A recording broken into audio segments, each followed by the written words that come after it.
Greetings gamers, today we're going to be making a starting town for your Dungeons & Dragons campaign. Last week I showed you how to use an online generator to make a simple but awesome looking map for your D&D campaign, and today we're going to be putting that map to use by making an entire town to go around it.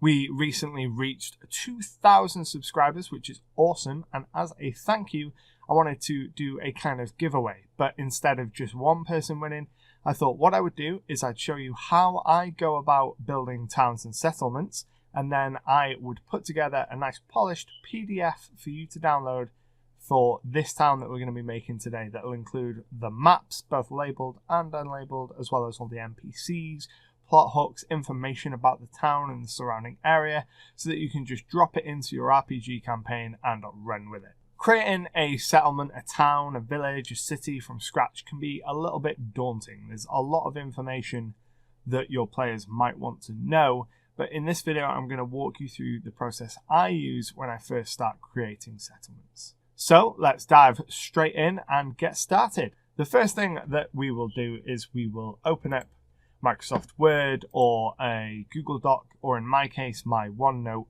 and we want to start making notes of the town. We want somewhere to record all the information. So you can see here that I've got a new section called Starting Town, and the very first thing that I want to do is I want to come up with a name for the town. Now, there are several ways that you can do this. You could, if you wanted to, use a translator like Google Translate and select some keywords to translate into a different language that fits the region your town is in. You could come up with a name completely off the top of your head, or you could do what I'm going to do today, which is use a real place name. Now, what I like to do for fantasy towns, because a lot of them take place in that medieval European sort of land, I like to use Old English names. So what I do is I jump over to a web browser, and I've got a list of counties in the UK.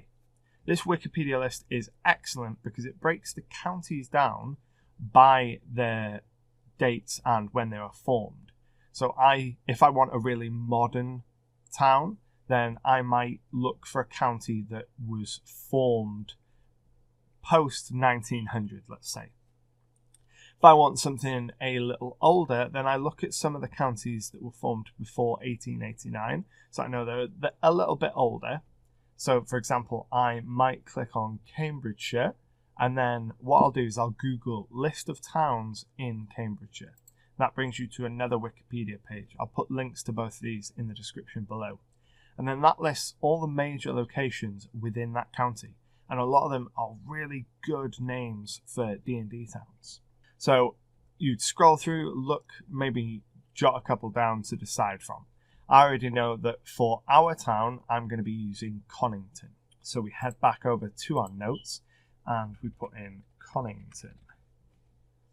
Okay, so we've got the town of Connington. Once you've named your town, it's time to start adding the details. Now, the way I like to do this is I have a few headers that I use. And they are overview, the land, the lore, the citizens, rumours, and locations. So the order in which I do this is I start with the land and think about what is around the town. And then I move on to the lore, the citizens, the rumours, and locations. And I do the overview last once I know everything there is to know about a town. So starting with the land, sometimes you'll come up with a name that evokes some physical traits around the town. So you might come up with something that has the word ford in the name, so you know it might be fording a river. Or you might come up with something that includes wood or forest in the name, you know it's going to be within a set of trees, for example. For our purposes, for Connington, we're going to be using the map that we made last week. So what I'm going to do is I'm going to make a new page in my Connington section, and I'm just going to put in the map, just so that I can reference back to it.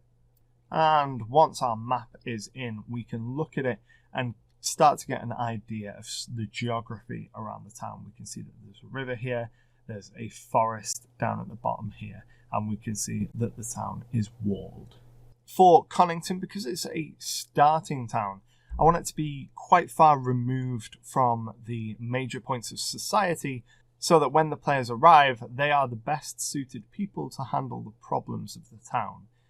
In a major city, there's a good chance there'd be another group of adventurers or experienced town guards or some other group of people that could handle potential problems, whereas out on the frontier, our players are going to be the only really qualified people who are going to be able to handle the issues. There'll be a few town guard, but they won't be up to scratch. It'll be our players that'll have to deal with the issues that the town faces. So we want to make a note that the town is a frontier town. Think Old West. Removed from society. And then when we look at our map, we can see that there is a wall around the town. Now, I don't want this to be a great big stone wall like a castle. I think it would be better as a wooden wall, more like a palisade, more like the frontier towns of the Old West that were surrounded by those palisade walls. So, palisade wall, which means it needs to be near a source of lumber, which it is because there is a forest just down to the southwest. So there is a forest to the southwest, and then that is where the lumber for the town wall comes from. Now, being a frontier town, we want to evoke some of the feelings of that typical Old West style. And one of the most common problems that frontier towns faced were bandits. So we want to add some bandits to our town. And I would rather they don't live in the town because that makes it quite easy for them to find and deal with. I'd like them to live out of the town. So they need somewhere relatively nearby to live. And it needs to be relatively sheltered. It can't be the forest because that's what the town is using for their lumber. So there's going to be people from the town in the forest quite frequently who would probably find the bandits' hideout. So we will have our bandits be hiding out in the mountains nearby. So maybe to the north there is a mountain range and the bandits are hiding out there. That's all we need for the land right now. We can come back and add to it later as we develop some of the citizens and rumours and locations around the town. We might need to add things to the land. So we might talk about a citizen who owns a series of farms. Well, we need to make a note of where those farms are in relation to the town. The next thing to do is think about the law in the town. Who runs the town? Is your town run by a single private business person? Or is it a military encampment, so it's run by a commander? Is it a small town that's run by a council of local business owners? Or is it a large city that's run by an elected body of councillors? For Connington, we are going to keep things pretty simple. We're going to have the town be run by a mayor. When deciding on who runs your town, you want to think about how they came to power, because that's going to drastically change the tone of the towns and the tone of the law in the town. If your town's leader was democratically elected, that means there needs to be elections. That means there will be opponents to run against them and potentially people who would stand to benefit from something bad happening to the town's leader. If your town is a military encampment and is being run by a commander, well, there's the chance for mutiny. There's a clear organisation structure for how everyone performs and who they report to. And if your town is run by someone that seized power and is keeping control via the city guard and fear, that's going to create a totally different tone as well. So think about how the person who's in power came to be in power.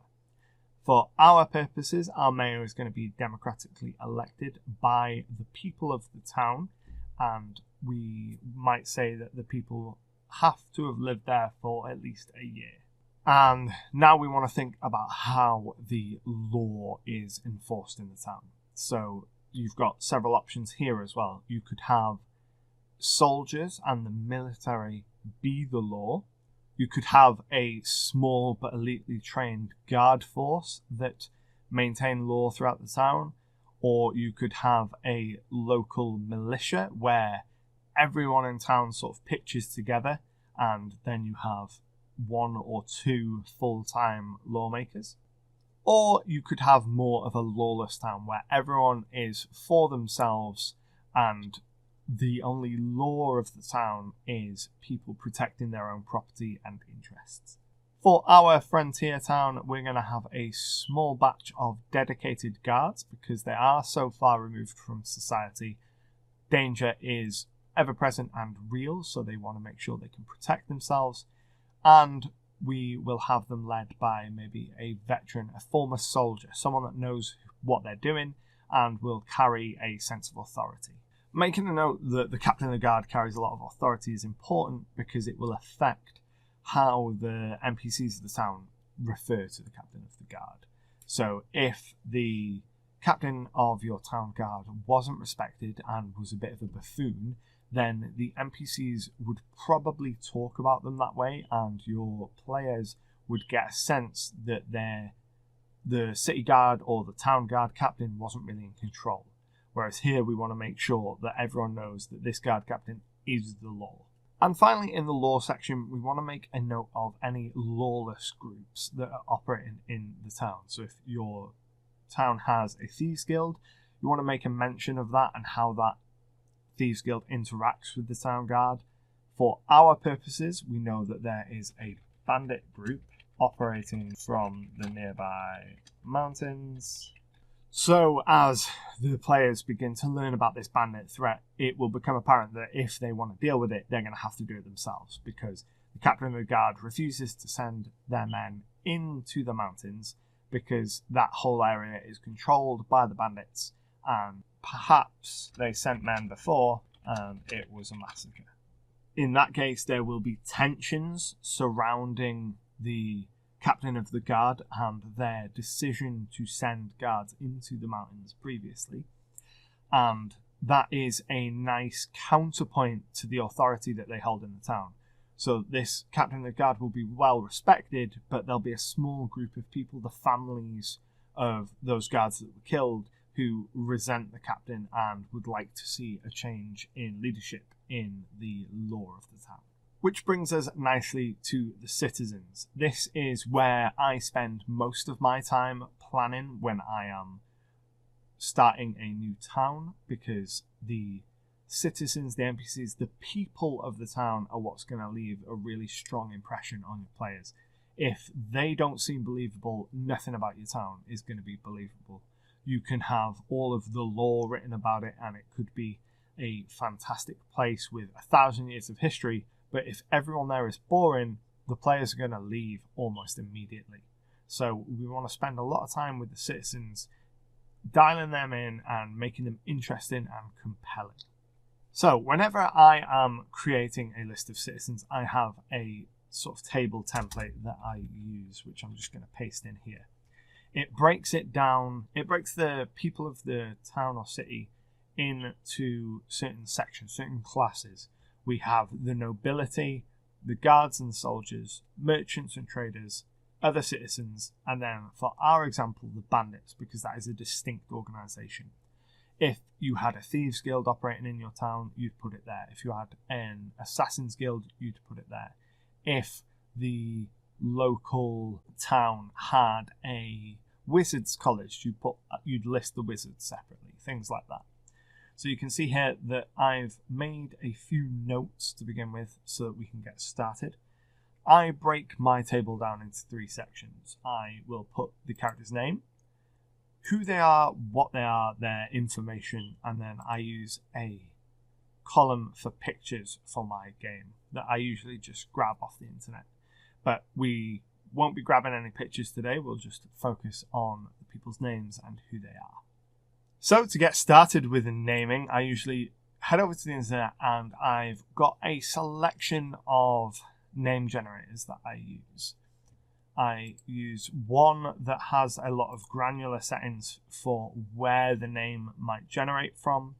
I use another that will just generate a large list really quickly, which is really useful for bulking out a town or city. I use the website fantasynamegenerators.com because it's got a lot of really specific name generators for different races and cultures, which can be really helpful. And then I also use a couple of generators that provide descriptions and personality traits as well. If I'm struggling to come up with a description for a character or their personality, I use this NPC generator as well as the PC generator on the Donjon site, just to help me think about the character. So the first thing I do when making a new location is I want just a big list of names to pick and choose from.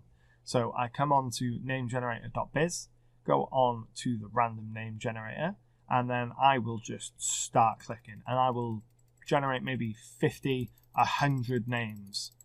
The purpose of this isn't for every name to be fantastic, but it gives me a big pool of names that I can choose from. You can see I'm just clicking and clicking, and then what we'll do is we'll copy all those names and we will head back into our planning document, and at the bottom of our table we'll paste them in. And now you can see that I've got a big list of names that I can choose from. And I will leave that list there so that when the players are going around the town, if they decide to go somewhere unexpected within the town, or if they meet someone who I haven't prepped, so they might decide to go across the town and walk out of the town into the buildings that are just outside the walls and start knocking on doors. Well, I won't have prepped names for every single person in every single building, but having this list, I can say, well, you knock on the door and a female elf opens the door and introduces herself as Dominica Tanis. This lets me keep the verisimilitude that this is a real place, that they can knock on a door and a person will answer, and that person always existed because I'm not struggling to name them. I just pick a name and that is who they are. And what I will normally do during the session is, if they did that and they knocked on this door outside of town and they wanted to speak to someone, I would just quickly make a note of who they are. So female elf outside town. Then between sessions, once the session is over, I will move Dominica Tanis up into the other citizens category and make a note of the interaction that she's had with the party. So from here, it's a case of populating our town. I will go through and add names for all the key players in the town, and then we'll come back and start working on their personalities. Okay, so we have got some citizens. Now you can see here that I've already started filling out some of the information for them and linking them together with their relationships. So what we'll do is I'll just go over a few of those relationships to start with. The most important person in the town is probably Clementine Garin, who is the mayor, but she's not the most popular person in town. Shortly before your players arrive in the town, there was an event where the guards were sent up into the mountains and they were ambushed and killed by these bandits. And it left a lot of families very angry, and one in particular, Dominica Tanis, that elf that we discussed earlier, she is the widow of one of these guards that was sent up into the mountains and killed. And because of that, she's very angry at Mayor Garin and is going to be running against her in the upcoming election, and she's running on a platform of getting the bandits out. She lives on the south side of town, which is covered in campaign placards, so if your players arrive from the south, you can describe that to them as they come into the town. Outside of the walls, all the buildings will be covered in Vote Tanis placards. A trait of her personality is that she'll make a deal with anyone to be able to get their vote, which is important because she's made a deal with another noble person, Christo Melville, who is a restaurant owner who had his restaurant closed by the Mayor Garin, and he is furious that she closed his business. So he has been funneling money and supplies to the bandits, and what he plans to do is keep them supplied and a constant threat so that people will be more likely to vote Garin out and vote in Tanis, who is campaigning on a strong platform of getting the bandits out of the mountains and bringing them to justice. And as soon as Tanis gets in power, then Christo plans on cutting off his funding and cutting off the supplies, which will mean that Tanis and her new guard are able to really easily defeat the bandits. And in exchange for his vote, Tanis has offered him a deal to open his restaurant again. She isn't aware that he's secretly funding the people that she so desperately hates. And it's little things like that that are going to add complex dynamics to your NPCs. These things might never come out, but they might be discovered by the players. And it's much more interesting when NPCs are complex characters who do things that are in their best interests and betray people and have these complicated relationships. Another important character in our town is going to be Walter Harbour, the guard captain.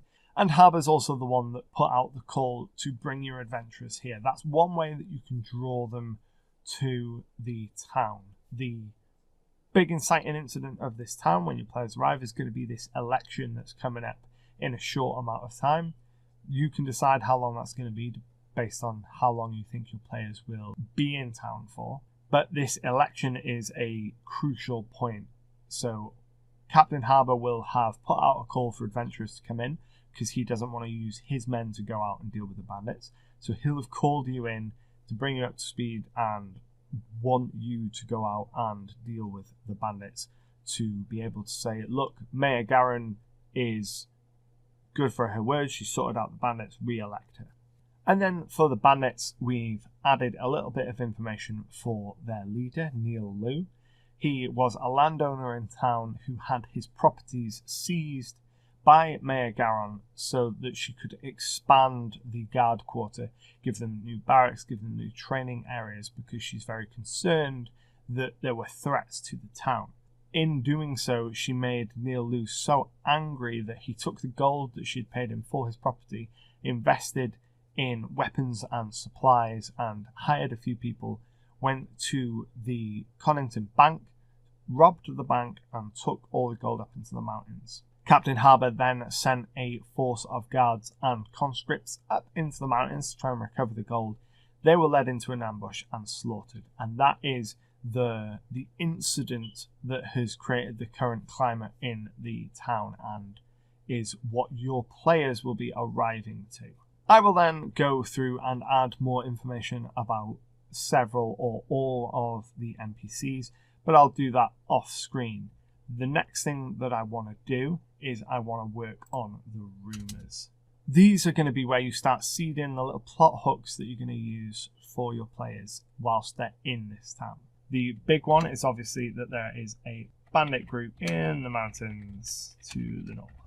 The next rumour is going to be that there is a bandit living in the town. So there's two things. It is a great rumour because it will feed into that public fear that Dominika Tanis is drawing upon to try and get herself elected. But it will also give the players a route to follow to deal with the bandit problem. They might hear that there's a bandit living in town, they might investigate it, find out who the rumoured bandit is, and then they might bust into the house and interrogate. Or they might break into the suspect's house and see if they can find any incriminating evidence. Or they might decide to tail the suspect and see whether they lead them back to the bandit camp. From here, we want to add several rumours that can be used as both main plot point building adventures, so things that develop our bandit and election campaign plots, and we want also some smaller, individual, isolated adventure plot hooks. And from there, you could use the information that you've written about your citizens and about the surrounding area of your town to generate more rumours or plot hooks. But this gives you a basic overview of how I go about planning new locations for my D&D campaign. And there we have it. With a little over an hour's work, we've got a great framework for a starting town that we could slot into virtually any fantasy system. We have a map, we have several plot hooks, we have a whole cast of characters and information on the surrounding area, and we have a town that's filled with intrigue and interesting plot points that are occurring as the players arrive. A polished PDF version of this, which will be showing on the screen now, will be available to download for free in the description below. It will include both a map with a legend that highlights some of the key areas in Connington and one without, so that you can rename and restructure the town in any way you like. I really hope that you enjoy the pack and have found this video helpful. If you did enjoy it, hit that subscribe button because I publish new videos like this every single Friday. And if you use the pack in your own campaign, please let me know because I would love to hear the stories that you and your players tell within the town of Connington. But until next time, happy gaming. Thanks for watching. If you're new here, don't forget to hit that subscribe button down below for new content every single Friday. And if you want to keep watching, well, there's another couple videos for you to watch just over there. Happy gaming.